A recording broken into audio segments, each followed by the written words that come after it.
ನಮಸ್ಕಾರ ವೀಕ್ಷಕರೇ, ನಾನು ನಿಮ್ಮ ಪಂಡಿತ್ ಸಾಯಿ ಸ್ವರೂಪ್ ದೀಕ್ಷಿತ್. ನಾಡಿನ ಜನತೆಗೆ ಯುಗಾದಿ ಹಬ್ಬದ ಆರ್ಥಿಕ ಶುಭಾಶಯಗಳು. ಹಿಂದೂಗಳಿಗೆ ಯುಗಾದಿ ಅನ್ನೋದು ಒಂದು ಹೊಸ ವರ್ಷ. ಹಾಗಾದರೆ 2024ರ ಯುಗಾದಿ ವರ್ಷ ಭವಿಷ್ಯ ಯಾವ ರೀತಿ ಇದೆ, ಯಾವ ಗ್ರಹಗಳು ಈ ವರ್ಷ ನಿಮಗೆ ಫಲವನ್ನು ಕೊಡುತ್ತವೆ ಅನ್ನೋದು ನೋಡೋಣ ಬನ್ನಿ. ಮೊದಲನೇದಾಗಿ ಮೇಷರಾಶಿ. ಈ ಮೇಷರಾಶಿ ವರ್ಷ ಭವಿಷ್ಯ ಹೇಳುವುದಾದರೆ, ಮೇಷರಾಶಿಯವರು ಜೀವನದಲ್ಲಿ ಈ ವರ್ಷದ ಯುಗಾದಿಯ ನಂತರ ಹಲವಾರು ಬದಲಾವಣೆಗಳಿವೆ. ಮೇಷರಾಶಿಯಲ್ಲಿ ಏಪ್ರಿಲ್ 22ನೇ ತಾರೀಕು ಗುರು ಪ್ರವೇಶವಾಗಲಿದೆ. ಈ ವರ್ಷ ಪೂರ್ತಿ ಗುರು ಮೇಷದಲ್ಲೇ ಇರುತ್ತಾನೆ.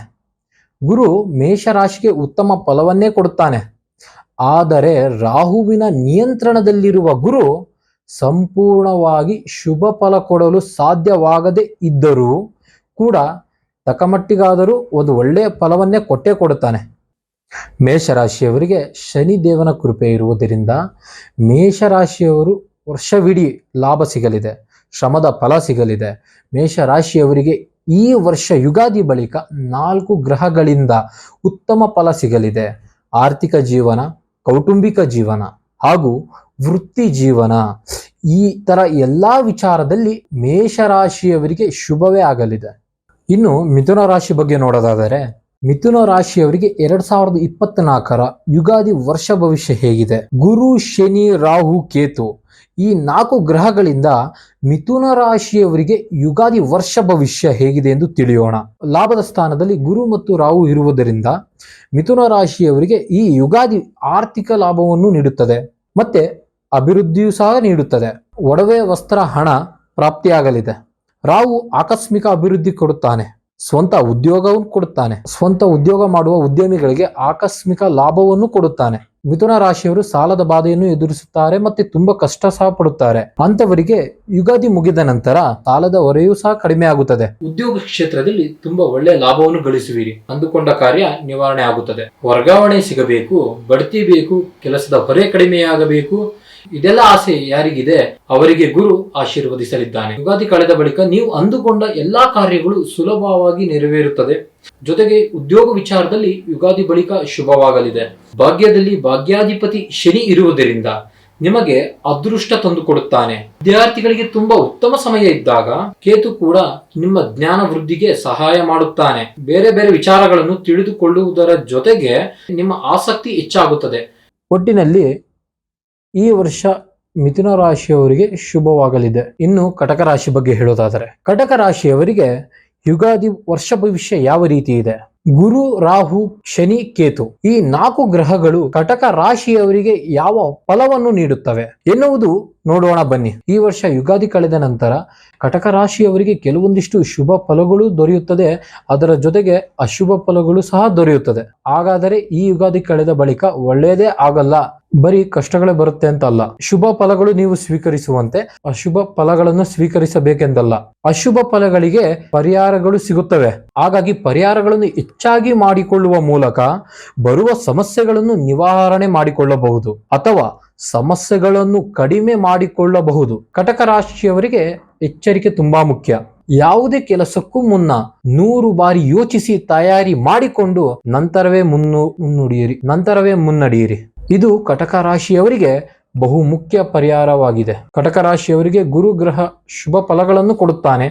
ಸ್ವಂತ ಉದ್ಯೋಗದಲ್ಲಿ ಪರಿಶ್ರಮಕ್ಕೆ ತಕ್ಕಂತೆ ಫಲವನ್ನು ಕೊಡುತ್ತಾನೆ. ಆದರೆ ಹೆಚ್ಚಿನ ಶ್ರಮ ನಿಮ್ಮ ಕೆಲಸದಲ್ಲಿ ವಹಿಸಬೇಕಾಗಬಹುದು. ಆರ್ಥಿಕವಾಗಿ ತಕ್ಕ ಮಟ್ಟಿಗೆ ಪರಿಹಾರ ಗುರುಗ್ರಹದಿಂದ ಸಿಗಲಿದೆ.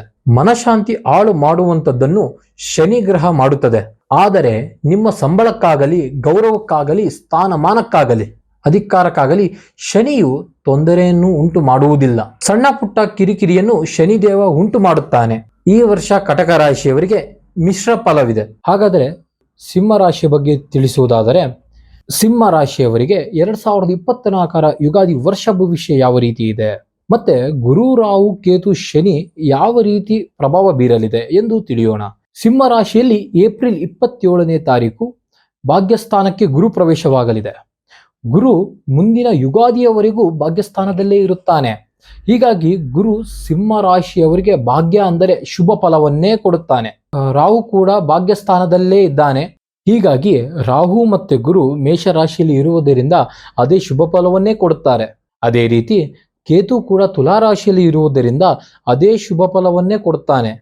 ಮತ್ತೆ ಶನಿ ಕುಂಭರಾಶಿಯಲ್ಲಿ ಇರುವುದರಿಂದ ಸಪ್ತಮದಲ್ಲಿ ಸಂಚಾರ ಮಾಡುತ್ತಾನೆ. ಇದರಿಂದಾಗಿ ಸಿಂಹ ರಾಶಿಗೆ ಹಿಂದೆ ಇದ್ದ ಕೆಲ ಸಮಸ್ಯೆಗಳು ದೂರವಾಗುತ್ತವೆ.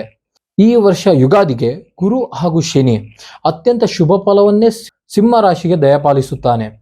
ವಿದ್ಯಾಭ್ಯಾಸದಲ್ಲಿ ಆಸಕ್ತಿ ಹೆಚ್ಚಾಗುತ್ತದೆ. ಉನ್ನತ ಅಭ್ಯಾಸ ಮಾಡಲು ಬಯಸುವವರಿಗೆ ಅವಕಾಶಗಳು ಸಿಗುತ್ತದೆ. ಹೆಚ್ಚು ಓದಬೇಕು ಎನ್ನುವ ಹಂಬಲ ಹೆಚ್ಚಾಗುತ್ತದೆ. ಓದಿದ್ದು ನೆನಪಲ್ಲಿ ಉಳಿಯುತ್ತದೆ. ಗುರು ಭಾಗ್ಯದಲ್ಲಿ ಇರುವುದರಿಂದ ತುಂಬಾ ಸಹಾಯ ಮಾಡುತ್ತಾನೆ. ಸಂಗೀತ, ಕಲೆ, ನೃತ್ಯ ಯಾವುದೇ ಒಂದು ಕಲೆಯನ್ನು ಕಲಿಯಲು ಬೇಕಾದ ಆಸಕ್ತಿಯನ್ನು ಗುರು ದಯಪಾಲಿಸುತ್ತಾನೆ.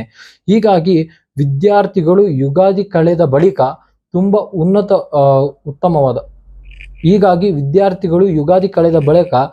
ತುಂಬಾ ಉತ್ತಮವಾದ ಸಮಯ. ಮದುವೆಯಾಗಲು, ಸಂತಾನವಾಗಲು ಗುರುಗ್ರಹದ ಬಲವಿರಬೇಕು. ಯಾರಿಗೆ ಗುರು ಶಾಪವಿರುತ್ತದೋ ಅವರಿಗೆ ಮದುವೆ ಹಾಗೂ ಸಂತಾನ ಭಾಗ್ಯ ಸಿಗುವುದಿಲ್ಲ. ಜೊತೆಗೆ ಅಂಥವರಿಗೆ ಮಕ್ಕಳಿಂದ ತೊಂದರೆಗಳು ಅನುಭವಿಸುತ್ತಾರೆ. ಆದರೆ ಸಿಂಹ ರಾಶಿಗೆ ಗುರು ಎಲ್ಲಾ ವಿಚಾರದಲ್ಲೂ ಕೂಡ ಶುಭವನ್ನೇ ಕೊಡುತ್ತಾನೆ. ಸಂತಾನಾಪೇಕ್ಷೆ ಇರುವವರು, ಮದುವೆಯಾಗಲು ಕಾಯುತ್ತಿರುವವರು ಶುಭ ವಾರ್ತೆಯನ್ನು ಕೇಳುವಿರಿ. ಶುಭ ವಾರ್ತೆ ಕೇಳುವಿರಿ. ಇವಾಗ ಕನ್ಯಾ ರಾಶಿ ಯಾವ ರೀತಿ ಇದೆ ಎಂದು ತಿಳಿದುಕೊಳ್ಳೋಣ. ಕನ್ಯಾ ರಾಶಿಯವರಿಗೆ 2024ರ ಯುಗಾದಿ ವರ್ಷ ಭವಿಷ್ಯ ಹೇಗಿದೆ, ಯಾವ ಗ್ರಹ ಅನುಗ್ರಹವನ್ನು ಕನ್ಯಾ ರಾಶಿಯವರು ಪಡೆಯುತ್ತಾರೆ ಎಂದು ತಿಳಿಯೋಣ. ಕನ್ಯಾ ರಾಶಿ 2ನೇ ಮನೆಯಲ್ಲಿ ಕೇತು, 6ನೇ ಮನೆಯಲ್ಲಿ ಶನಿ, ಅಷ್ಟಮದಲ್ಲಿ ಗುರು ಹಾಗೂ ರಾಹು ಸ್ಥಿರವಾಗಿ ಇರುವುದರಿಂದ ಶುಭ ಹಾಗೂ ಅಶುಭ ಫಲಗಳು ಎರಡೂ ಇರುತ್ತವೆ. ರಾಹು ಮತ್ತು ಗುರು ಅಷ್ಟಮದಲ್ಲಿ ಇರುವುದರಿಂದ ಕನ್ಯಾ ರಾಶಿಯವರಿಗೆ ಶುಭ ಫಲವಲ್ಲ. ಆದರೆ ಷಷ್ಠ ಭಾಗದಲ್ಲಿ ಶನಿ ಇರುವುದರಿಂದ ತುಂಬಾ ಶುಭ ಫಲ ನೀಡುತ್ತದೆ. ಹಾಗಾಗಿ ಈ ವರ್ಷ ಶನಿ ನಿಮಗೆ ಶುಭ ಫಲವನ್ನು ಕೊಡುತ್ತಾನೆ. ಆದರೆ ರಾಹು, ಕೇತು, ಗುರು ನಿಮಗೆ ಅಶುಭ ಫಲವನ್ನು ಕೊಡುತ್ತಾರೆ. ಈ ವರ್ಷ ಕನ್ಯಾ ರಾಶಿಯವರಿಗೆ ಮಿಶ್ರ ಫಲ ಸಿಗಲಿದೆ. ಅಶುಭ ಫಲಗಳಿಗೆ ಪರಿಹಾರ ಮಾಡಿಕೊಂಡರೆ ನಿಮಗೆ ಶುಭ ಫಲವಾಗಲಿದೆ. ಈ ವರ್ಷ ಕನ್ಯಾ ರಾಶಿಯವರಿಗೆ ಆರೋಗ್ಯ ಹಾಗೂ ಹಣ ಎರಡನ್ನೂ ಕೂಡ ಕಾಪಾಡಿಕೊಳ್ಳುವುದು ಬಹಳ ಮುಖ್ಯ. ನಿಮ್ಮ ಉದ್ಯೋಗದಲ್ಲಿ ಸಾಕಷ್ಟು ಅಭಿವೃದ್ಧಿ ಕಾಣುತ್ತೀರಿ. ಬೇರೆಯವರ ಕೈ ಕೆಳಗೆ ಕೆಲಸ ಮಾಡುವಂತ ಕನ್ಯಾ ರಾಶಿಯವರಿಗೆ ಬೇರೆ ಯಾವುದೇ ಸಂಸ್ಥೆಯಲ್ಲಿ ಕೆಲಸ ಮಾಡುತ್ತಿದ್ದರೆ ಅಂಥವರಿಗೆ ಹೆಚ್ಚಿನ ಅಭಿವೃದ್ಧಿ ಸಿಗಲಿದೆ. ನಿಮ್ಮ ಉದ್ಯೋಗ ಕ್ಷೇತ್ರದಲ್ಲಿ ಸ್ಥಾನ ಬದಲಾವಣೆ, ಪ್ರಮೋಷನ್, ಹೆಚ್ಚಿನ ಗೌರವ ಮರ್ಯಾದೆ ಸಿಗಲಿದೆ. ಈಗ ತುಲಾರಾಶಿ ಯಾವ ರೀತಿ ಇದೆ ಅಂತ ತಿಳಿದುಕೊಳ್ಳೋಣ.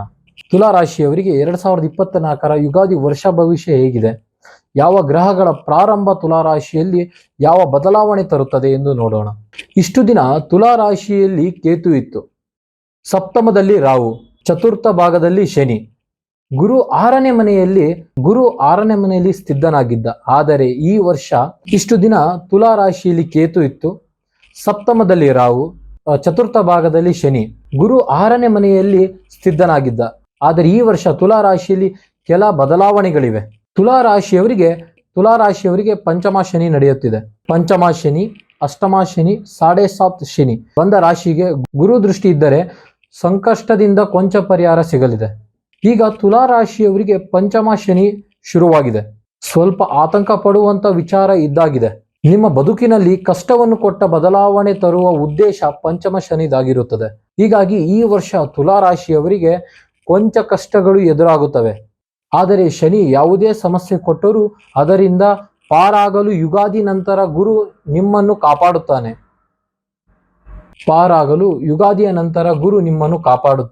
ಯಾವುದೇ ಸಮಸ್ಯೆಯಿಂದ ಹೊರಬರಲು ಗುರು ನಿಮಗೆ ದಾರಿಯನ್ನು ತೋರಿಸುತ್ತಾನೆ.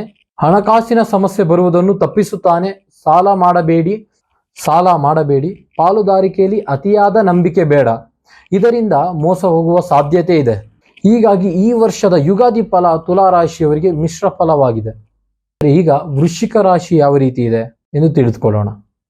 ವೃಶ್ಚಿಕ ರಾಶಿಯವರಿಗೆ 2024ರ ಯುಗಾದಿ ವರ್ಷ ಭವಿಷ್ಯ ಯಾವ ರೀತಿ ಇದೆ, ಯಾವ ಗ್ರಹದ ಅನುಗ್ರಹವನ್ನು ವೃಶ್ಚಿಕ ರಾಶಿಯವರು ಪಡೆಯುತ್ತಾರೆ ನೋಡೋಣ ಬನ್ನಿ. ಈ ವರ್ಷ ವೃಶ್ಚಿಕ ರಾಶಿಯವರು ಜೀವನದಲ್ಲಿ ಸಾಕಷ್ಟು ಬದಲಾವಣೆಗಳು ಕಾಣುತ್ತೀರಿ. ವೃಶ್ಚಿಕ ರಾಶಿಯವರಿಗೆ ಈ ವರ್ಷ ಶನಿ ಯಾವ ಫಲವನ್ನು ನೀಡುತ್ತಾನೆ ಎಂದು ನೋಡುವುದಾದರೆ, ಶನಿ ಈ ವರ್ಷ ಪೂರ್ಣ ಚತುರ್ಥ ಭಾವದಲ್ಲಿ ಸ್ಥಿರವಾಗಿರುತ್ತಾನೆ. ಚತುರ್ಥ ಭಾವ ಎಂದರೆ ಮನೆ, ವಾಹನ, ಭೂಮಿ, ಮನಶಾಂತಿ, ನೆಮ್ಮದಿ ಇತ್ಯಾದಿಗಳು ಸೂಚಿಸುತ್ತದೆ. ಆದರೆ ಶನಿ 4ನೇ ಸ್ಥಾನಕ್ಕೆ ಬರುವುದರಿಂದ ಕರ್ಮಸ್ಥಾನವನ್ನು ನೋಡುವುದರಿಂದ ಕೆಲಸದಲ್ಲಿ ನೆಮ್ಮದಿ ಹಾಳಾಗುತ್ತದೆ. ಕೆಲಸ ಮಾಡುವ ಕಡೆ ಮೇಲಾಧಿಕಾರಿಗಳು ಜಾಸ್ತಿ ಕೆಲಸವನ್ನು ಕೊಡುವಂಥದ್ದು, ಹೆಚ್ಚು ಕೆಲಸದ ಒತ್ತಡ ಹೇರುವಂಥದ್ದು, ಪದೇ ಪದೇ ಕೆಲಸಗಳು ಹೇಳುವಂತ ಸಮಸ್ಯೆಗಳನ್ನು ಶನಿ ವೃಶ್ಚಿಕ ರಾಶಿಯವರಿಗೆ ಕೊಡುತ್ತಾನೆ. ಈ ಕೆಲಸ ಬಿಟ್ಟು ಹೋದರೂ ಬೇರೆ ಕಡೆ ಕೂಡ ಇದೇ ಸಮಸ್ಯೆಗಳನ್ನು ನೀವು ಎದುರಿಸಬಹುದು. ಆದರೆ ಶನಿ ಬದಲಾಗುವುದಿಲ್ಲ. ಅದರ ಪ್ರಭಾವ ನಿಮ್ಮ ಮೇಲಾದಾಗ ಪರಿಹಾರ ಮಾಡಿಕೊಳ್ಳುವುದು ಉತ್ತಮ. ಇದರಿಂದ ಪರಿಹಾರ ಪಡೆಯಲು ಜ್ಯೋತಿಷ್ಯದಲ್ಲಿ ಸಲಹೆಗಳಿವೆ. ಗುರು ದಶಮ ಸ್ಥಾನವನ್ನು ನೋಡುವುದರಿಂದ ಕೆಲಸದಲ್ಲಿ ಏನೇ ಸಮಸ್ಯೆಗಳಿದ್ದರೂ ಪರಿಹಾರಗೊಳ್ಳುತ್ತವೆ. ಬೇರೆಯವರ ಕೈ ಕೆಳಗೆ ಕೆಲಸ ಮಾಡುವವರಿಗೆ ಏನೂ ತೊಂದರೆ ಇಲ್ಲ. ಆದರೆ ಸ್ವತಃ ಕೆಲಸ ಮಾಡುವಂತವರಿಗೆ ಕೆಲ ಸಮಸ್ಯೆಗಳು ಎದುರಾಗುತ್ತವೆ. ಸರ್ಕಾರಿ ಕೆಲಸ, ಬೇರೆಯವರ ಕೈ ಕೆಳಗೆ ಕೆಲಸ ಮಾಡುವಂತವರಿಗೆ ಎಷ್ಟೇ ಒತ್ತಡ ಇದ್ದರೂ ದೂರ ಆಗುತ್ತದೆ. ಈಗ ಧನು ರಾಶಿಯ ಯಾವ ರೀತಿ ಇದೆ ಎಂದು ತಿಳಿದುಕೊಳ್ಳೋಣ. ಧನು ರಾಶಿಯವರಿಗೆ 2024 ಯುಗಾದಿ ವರ್ಷ ಭವಿಷ್ಯ ಯಾವ ರೀತಿ ಇದೆ ಎಂದು ನೋಡೋಣ ಬನ್ನಿ. ಇಷ್ಟು ದಿನ ಧನು ರಾಶಿಯವರಿಗೆ 7.5 ನಡೆಯುತ್ತಿತ್ತು. ಇದರಿಂದ ಈ ವರ್ಷ ಧನು ರಾಶಿಯವರಿಗೆ ಬಿಡುಗಡೆ ಸಿಕ್ಕಿರುವುದು ಖುಷಿ ವಿಚಾರ. 7.5 ಎಂದರೆ ಕಷ್ಟದ ಅವಧಿ ಎನ್ನುತ್ತಾರೆ. ಆದರೆ ಇದು ಜೀವನದಲ್ಲಿ ಬದಲಾವಣೆ ಕಾಣುವ ಅವಧಿಯಾಗಿದೆ. ಈ ಅವಧಿಯಲ್ಲಿ ನಾವು ಕರ್ಮದತ್ತ ಗಮನ ಹರಿಸಬೇಕು. ಬರುವಂತ ಎಲ್ಲಾ ಅಡೆತಡೆಗಳು ಮತ್ತು ವೈಫಲ್ಯಗಳೊಂದಿಗೆ ನಿಮ್ಮ ಕಾರ್ಯ ಮತ್ತು ಕರ್ತವ್ಯಗಳೊಂದಿಗೆ ನ್ಯಾಯ ಒದಗಿಸಿದರೆ ಅಂತಿಮವಾಗಿ ಉತ್ತಮ ಫಲವನ್ನು ಕಾಣುವುದರಲ್ಲಿ ಸಂಶಯವೇ ಇಲ್ಲ. ಧನು ರಾಶಿಯವರಿಗೆ ಎಲ್ಲಾ ಗ್ರಹಗಳು ಶುಭ ಫಲವನ್ನೇ ಕೊಡುತ್ತವೆ. ಆದರೆ ರಾಹು ಮಾತ್ರ ಅಶುಭ ಫಲವನ್ನು ಕೊಡುತ್ತಾನೆ. ಹಾಗಂತ ಧೈರ್ಯ ಕೆಡಬೇಡಿ. ಜ್ಯೋತಿಷ್ಯ ಶಾಸ್ತ್ರದಲ್ಲಿ ಅದಕ್ಕೆ ಪರಿಹಾರ ಕೂಡ ಇದೆ. 7.5 ಬಿಡುಗಡೆ ಆದ ಬಳಿಕ ಸಾಕಷ್ಟು ತಿಳುವಳಿಕೆಯನ್ನು ಶನಿ ಧನು ರಾಶಿಯವರಿಗೆ ಕೊಡುತ್ತಾನೆ. ಸಾಕಷ್ಟು ವಿಚಾರಗಳನ್ನು ನೀವು ತಿಳಿದುಕೊಳ್ಳುವಲ್ಲಿ ಯಶಸ್ವಿಯಾಗಿದ್ದೀರಿ. ಎಲ್ಲಿ ಎಷ್ಟು ಮಾತನಾಡಬೇಕು, ಯಾರ ಜೊತೆ ಸುಮ್ಮನಿರಬೇಕು, ಯಾರ ಜೊತೆ ವಾದ ಮಾಡಬಾರದು ಎನ್ನುವುದನ್ನು ನೀವು ತಿಳಿದುಕೊಳ್ಳುವಿರಿ. ಹಾಗೆ ಸಂಬಂಧಗಳನ್ನು ಹೇಗೆ ಕಾಪಾಡಬೇಕು, ಉಳಿಸಿಕೊಳ್ಳಬೇಕು ಎನ್ನುವುದನ್ನು ತಿಳಿದುಕೊಂಡಿದ್ದೀರ. ಹಣಕಾಸಿನ ವಿಚಾರದ ಅರಿವು ಕೂಡ ನಿಮಗಾಗಿದೆ. ಪಂಚಮ ಸ್ಥಾನಕ್ಕೆ ಗುರು ಎಂಟ್ರಿ ಕೊಟ್ಟಿದ್ದಾನೆ. ಪಂಚಮ ಸ್ಥಾನ ಎಂದರೆ ನಮ್ಮನ್ನು ನಾವು ನಿಯಂತ್ರಿಸುವಂತಾಗಿದೆ. ನಿಮ್ಮನ್ನು ಪ್ರೀತಿಸುವವರು, ನಿಮಗೆ ಒಳ್ಳೆಯದನ್ನು ಮಾಡುವಂತವರು ಹೆಚ್ಚಾಗುತ್ತಾ ಹೋಗುತ್ತಾರೆ. ಸ್ನೇಹಿತರ ಬಳಗ ಕೂಡ ಹೆಚ್ಚಾಗುತ್ತದೆ. ನಿಮ್ಮ ಕುಟುಂಬದ ಬಳಗ ಕೂಡ ಹೆಚ್ಚಾಗುತ್ತಾ ನಿಮ್ಮ ಒಂಟಿತನ ದೂರವಾಗುತ್ತದೆ. ಈಗ ಮಕರ ರಾಶಿ ಯಾವ ರೀತಿ ಇದೆ ಎಂದು ತಿಳಿದುಕೊಳ್ಳೋಣ. ಮಕರ ರಾಶಿಯವರಿಗೆ 2024 ಯುಗಾದಿ ವರ್ಷ ಭವಿಷ್ಯ ಯಾವ ರೀತಿ ಇದೆ, ಯಾವ ಗ್ರಹ ಅನುಗ್ರಹವನ್ನು ಮಕರ ರಾಶಿಯವರು ಪಡೆಯುತ್ತಾರೆ ಎನ್ನುವುದು ನೋಡೋಣ. ಮಕರ ರಾಶಿಯ 2ನೇ ಮನೆ ಶನಿ ಆಗಮನವಾಗಿದೆ. ಇಷ್ಟು ದಿನ ಗುರು ಮೀನರಾಶಿಯಲ್ಲೇ ಇದ್ದ. ಯುಗಾದಿ ಕಳೆದ ನಂತರ ಗುರು ಮೇಷರಾಶಿಗೆ ಪ್ರವೇಶ ಮಾಡಿದ್ದಾನೆ. ಆದರೆ ಚತುರ್ಥ ಭಾವಕ್ಕೆ ಗುರು ಪ್ರವೇಶ ಮಾಡುತ್ತಾನೆ. ಚತುರ್ಥ ಭಾವಕ್ಕೆ ಗುರು ಪ್ರವೇಶ ಮಾಡಿದರೂ ಗುರುಬಲ ಇರುವುದಿಲ್ಲ, ಆದರೆ ಗುರು ದೃಷ್ಟಿ ಇರುತ್ತದೆ. ಈ ಹಿಂದೆ ಸಾಕಷ್ಟು ಸಮಸ್ಯೆಗಳು ಮಕರ ರಾಶಿಯವರಿಗೆ ಇತ್ತು. ಈ ಯುಗಾದಿಯ ಗ್ರಹಗಳ ಬದಲಾವಣೆ ನಿಮಗೆ ಸ್ವಲ್ಪ ಮಟ್ಟಿಗೆ ನೆಮ್ಮದಿಯನ್ನು ತರಲಿದೆ. ವಿದ್ಯಾರ್ಥಿಗಳಿಗೆ ತುಂಬಾ ಉತ್ತಮ ಸಮಯ ಇದ್ದಾಗಿದೆ. ಜ್ಞಾನವನ್ನು ಪಡೆಯುತ್ತೀರಿ. ಕೇತು ಕೂಡ ನಿಮ್ಮ ಜ್ಞಾನ ವೃದ್ಧಿಯಾಗಿ ಸಹಕಾರಿ ಮಾಡುತ್ತಾನೆ. ಕೇತು ಕೂಡ ನಿಮ್ಮ ಜ್ಞಾನ ವೃದ್ಧಿಗೆ ಸಹಕಾರ ಮಾಡುತ್ತಾನೆ. ಬೇರೆ ಬೇರೆ ವಿಚಾರಗಳನ್ನು ತಿಳಿದುಕೊಳ್ಳುವುದರ ಕಡೆಗೆ ನಿಮ್ಮ ಆಸಕ್ತಿ ಹೆಚ್ಚಾಗುತ್ತದೆ. ವಿದ್ಯಾರ್ಥಿಗಳು ಯಾವುದೇ ಅವಕಾಶವನ್ನು ಕಾಯ್ತಿದ್ದರೆ ಅದೇ ಅವಕಾಶವನ್ನು ಪಡೆಯುತ್ತಾರೆ. ನಿಮ್ಮ ಮಾತು, ಸಂಸಾರ, ಹಣದ ಹರಿವು ಇವೆಲ್ಲವೂ ಏಕಾಏಕಿ ಅಸ್ತವ್ಯಸ್ತವಾದಂತೆ ಅನಿಸುತ್ತದೆ. ಹೇಳಿಕೊಳ್ಳಲಾಗದ ಮಾನಸಿಕ ವ್ಯಥೆ ಕಾಡಲಿದೆ. ಆದರೆ ನಿಮ್ಮ ಬುದ್ಧಿವಂತಿಕೆ ನಡೆಯಿಂದ ಇವನ್ನೆಲ್ಲವೂ ಕೂಡ ದಾಟುತ್ತೀರಿ. ಉದ್ಯೋಗ ವಿಚಾರಕ್ಕೆ ಹೆಚ್ಚು ಗಮನ ನೀಡಬೇಕು. ಒಟ್ಟಾರೆ ಈ ವರ್ಷ ಮಕರ ರಾಶಿಯವರಿಗೆ ಮಿಶ್ರ ಫಲವಿರುತ್ತದೆ. ಈಗಿನ ಸಂಚಿಕೆಯಲ್ಲಿ ಕುಂಭರಾಶಿಯ ಬಗ್ಗೆ. ಕುಂಭರಾಶಿಯವರಿಗೆ 2024 ಯುಗಾದಿ ವರ್ಷ ಭವಿಷ್ಯ ಯಾವ ರೀತಿ ಇದೆ ನೋಡೋಣ ಬನ್ನಿ. ಈಗಾಗಲೇ ಕುಂಭರಾಶಿಯವರಿಗೆ ಶನಿ ಬಂದಾಗಿದೆ. ಶನಿ ನಿಮ್ಮ ಕುಂಭರಾಶಿಯಲ್ಲಿ ಇದ್ದು ಕುಂಭರಾಶಿಯವರಿಗೆ ಯಾವ ರೀತಿ ಫಲವನ್ನು ಕೊಡುತ್ತಾನೆ ನೋಡುವುದಾದರೆ, ಶನಿ ಶುಭ ಹಾಗೂ ಅಶುಭ ಫಲಗಳನ್ನು ಕೊಡುತ್ತಾನೆ. ಏಪ್ರಿಲ್ಗೆ ಗುರು ಮೇಷರಾಶಿಯನ್ನು ಪ್ರವೇಶಿಸುತ್ತಾನೆ. ಜೊತೆಗೆ ಈಗಾಗಲೇ ರಾಹು ಮೇಷರಾಶಿಯಲ್ಲಿ ಇದ್ದಾನೆ. ಕುಂಭರಾಶಿಯವರಿಗೆ ಗುರು ಬಲ ಇರುವುದಿಲ್ಲ. ಹೀಗಾಗಿ ಕುಂಭರಾಶಿಯವರು ತುಂಬಾ ಎಚ್ಚರಿಕೆಯಿಂದ ಇರಬೇಕಾಗುತ್ತದೆ. ಅರಮುನಿದರೆ ಗುರು ಕಾಯುವನು ಎನ್ನುವ ರೀತಿಯಲ್ಲಿ ಗುರು ಶನಿಯಿಂದ ಕಾಪಾಡುತ್ತಾನೆ. ಆದರೆ ಕುಂಭರಾಶಿಯವರಿಗೆ ಗುರು ಬಲವಿಲ್ಲ, 7.5 ಇದೆ. ಹೀಗಾಗಿ ಎಲ್ಲಾ ಸಮಸ್ಯೆಯನ್ನು ಕುಂಭರಾಶಿಯವರೇ ಎದುರಿಸಬೇಕಾಗುತ್ತದೆ. ಆದರೆ ಜ್ಯೋತಿಷ್ಯ ಶಾಸ್ತ್ರದಲ್ಲಿ ಇದಕ್ಕೆ ಪರಿಹಾರವೂ ಕೂಡ ಇದೆ. 7.5 ಎಂದರೆ ಕಷ್ಟದ ಅವಧಿ, ಆದರೆ ಇದು ಜೀವನದಲ್ಲಿ ಬದಲಾವಣೆ ಕಾಣುವ ಅವಧಿಯಾಗಿದೆ. ಈ ಅವಧಿಯಲ್ಲಿ ನಾವು ಕರ್ಮದತ್ತ ಗಮನ ಹರಿಸಬೇಕು. ಬರುವಂತ ಎಲ್ಲ ಅಡೆತಡೆಗಳನ್ನು ವೈಫಲ್ಯದಿಂದ ನಿಮ್ಮ ಕಾರ್ಯ ಮುಂದುವರಿಸಬೇಕು. ಬರುವಂತ ಎಲ್ಲಾ ಅಡೆತಡೆಗಳು ಮತ್ತು ವೈಫಲ್ಯಗಳೊಂದಿಗೆ ನಿಮ್ಮ ಕಾರ್ಯ ಮತ್ತು ಕರ್ತವ್ಯಗಳಿಂದ ನ್ಯಾಯ ಒದಗಿಸಿದರೆ ಅಂತಿಮವಾಗಿ ಉತ್ತಮ ಫಲವನ್ನು ಕಾಣುವಿರಿ. ಈಗ ಮೀನರಾಶಿ ಯಾವ ರೀತಿ ಇದೆ ಎಂದು ತಿಳಿದುಕೊಳ್ಳೋಣ. ಮೀನರಾಶಿಯವರಿಗೆ 2024 ಯುಗಾದಿ ವರ್ಷ ಭವಿಷ್ಯ ಯಾವ ರೀತಿ ಇದೆ ಎಂದು ನೋಡೋಣ ಬನ್ನಿ. ಇಷ್ಟು ದಿನ ಮೀನರಾಶಿಯ ಲಾಭ ಸ್ಥಾನದಲ್ಲಿ ಶನಿ ಇದ್ದ. ಆದರೆ ಜನವರಿಗೆ ಶನಿ ಮೀನರಾಶಿಯವರ 12ನೇ ಮನೆಗೆ ಪ್ರವೇಶ ಮಾಡಿದ್ದಾನೆ. 7.5 ಮೊದಲನೇ ಹಂತದಲ್ಲಿ ಮೀನರಾಶಿಯವರು ಇದ್ದಾರೆ. ಆದರೆ ಮೀನರಾಶಿಯವರಿಗೆ 7.5 ಪ್ರಾರಂಭವಾಗಿದೆ.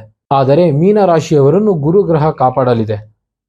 2ನೇ ಮನೆಗೆ ಹೋಗುವಂತ ಗುರು ನಿಮ್ಮ ಮುಂದೆ ಇರುತ್ತಾನೆ, ನಿಮ್ಮ ಹಿಂದೆ ಶನಿ ಇರುತ್ತಾನೆ. ಮುಂದೆ ಗುರು ಇರುವುದರಿಂದ ಮೀನರಾಶಿಯವರನ್ನು ಕೈ ಹಿಡಿದು ನಡೆಸುತ್ತಾನೆ. ದಾರಿ ಗೊತ್ತಿಲ್ಲದ ಸಂದರ್ಭದಲ್ಲಿ ದಾರಿಯನ್ನು ತೋರಿಸುತ್ತಾನೆ. ಶನಿ 7.5 ಶುರುವಾಗಿರುವುದರಿಂದ ನಿಮ್ಮ ಕೆಲಸಗಳು ನಿಧಾನವಾಗುತ್ತವೆ.